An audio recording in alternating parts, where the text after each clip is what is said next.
Olá galerinha, tudo bem com vocês? Sejam bem-vindos a mais um vídeo. E no vídeo de hoje nós vamos aprender a como desenhar o Tunner de Incredibox Sprunki. Esse jogo maravilhoso de música que tem personagens muito carismáticos e suas versões aterrorizantes. Então já deixa aquele like ali, fortalece o vídeo. Já se inscreve no canal se você não é inscrito. Estamos buscando a meta aí de 20 mil inscritos até o Natal. Comenta aí embaixo qual é o seu Incredibox Sprunki preferido. E sem mais enrolação, pega o lápis, pega a folha e vamos desenhar.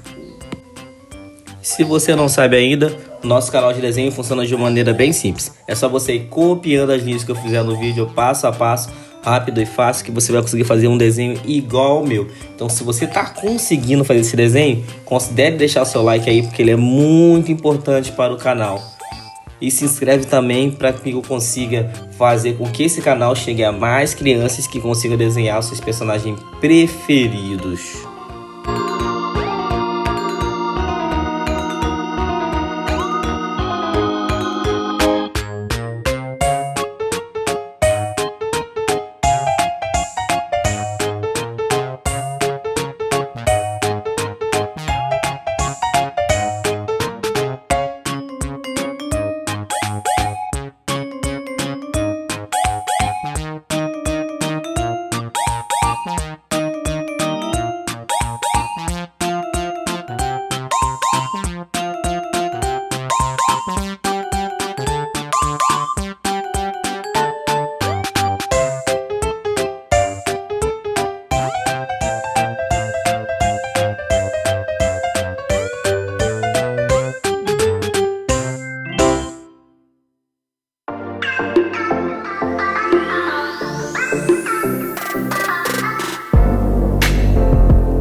Então é isso, pessoal. Muito obrigado por ter assistido o vídeo até aqui.